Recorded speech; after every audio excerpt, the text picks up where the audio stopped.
I am nothing more or less than the wind. I am nothing more or less than the sun, red in the east. I am in relationship to, and I give thanks. On my way to work, Wahoo, removal, bound. Look, it's not a tradition, but you're bullshit.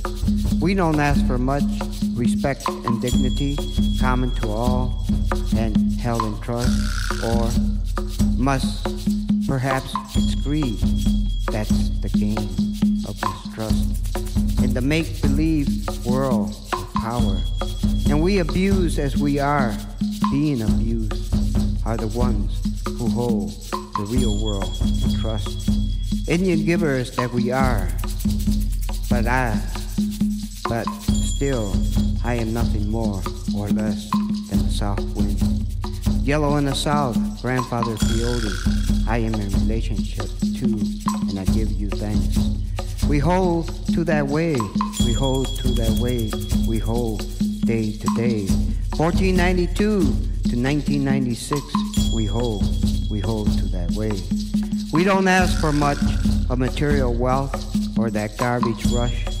I'm nothing more or less than the rain and the thunder beam, or the blessed rain black in the west.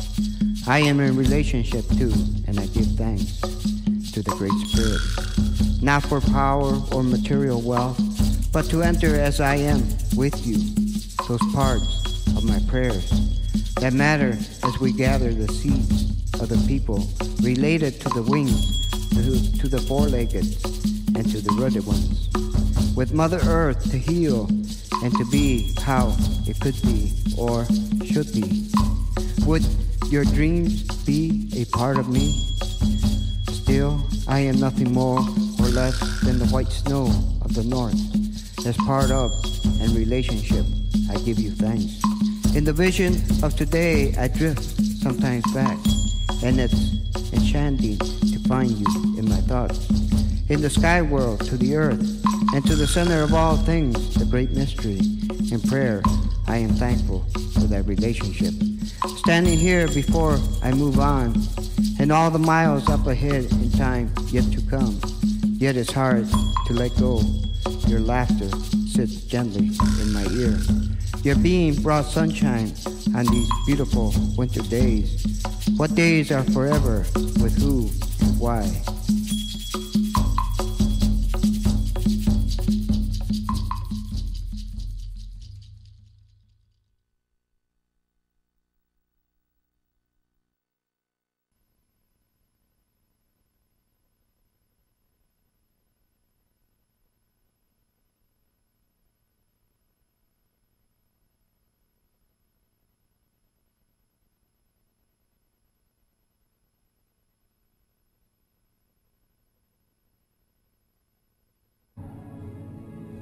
My great-grandmother was in the band of Black Kettle when they were attacked.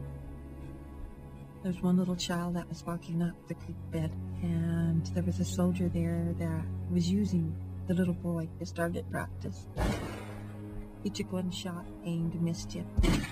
A second came along, tried and missed him, and a third said, "Let me kill the little devil." And the little boy dropped dead.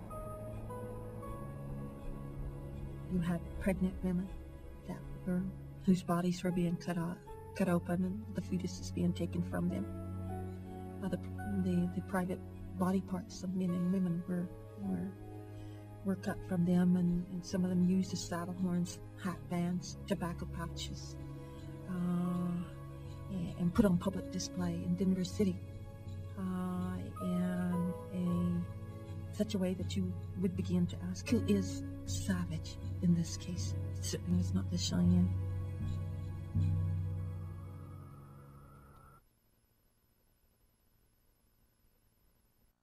Tell Chief Wahoo, Wounded Knee, Crazy Horse, Sand Creek, Sitting Bull, Little Bighorn. Whisper in his ear the trail of tears, Tecumseh, Cochise, Joseph, Jonomic, Geronimo. Let him know when this false face, Red Sambo, with its Uncle Tomahawk grin and Pinocchio lie of a nose, goes, he shall rise up on the wings of eagles, dance to the drumming and dream, not what the white man deems important, the pennant race at Fort Jacobs. The human race, the wilderness of his own imagination, his original face.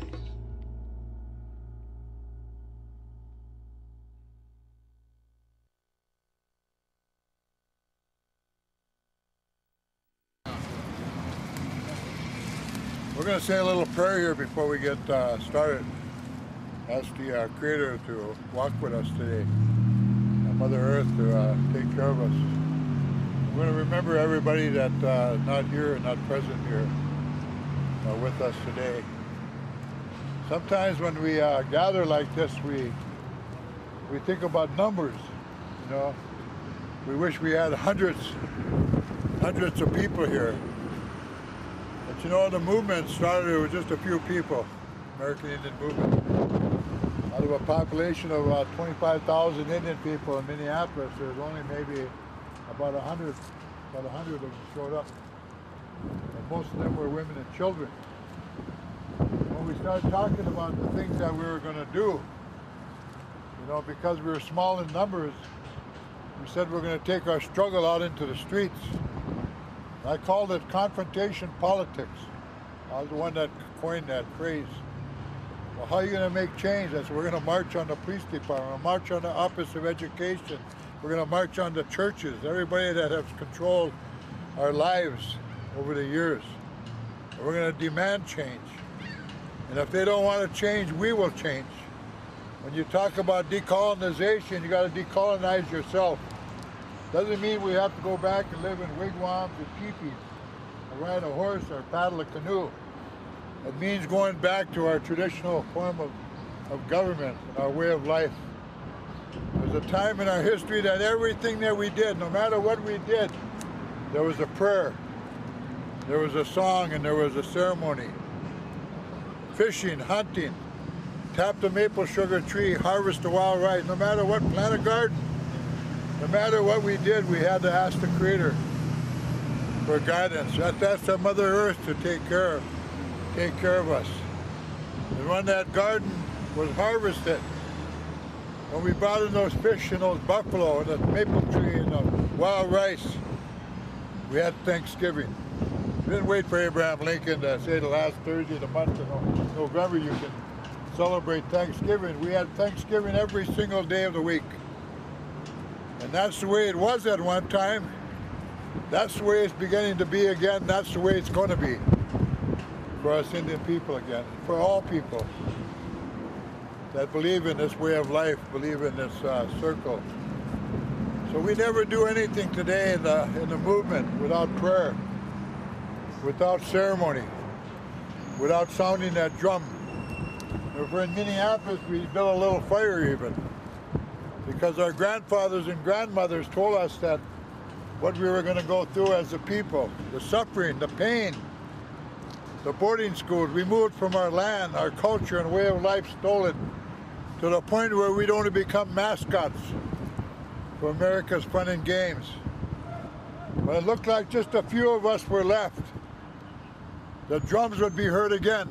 That's what it said, the prophecy. The drums would be heard again, and the little fires would burn again. That meant our campfires, that meant our Madewan fires, that meant our Sundance fire, that meant our Green Corn Dance fire. All the ceremonies we had, fire represented life to Indian people. And that fire was kept all during that period of time. There was fire keepers. Nothing was thrown in that fire but tobacco and cedar and sage and sweetgrass. And prayers were offered. And that's the way it's going to be, and that's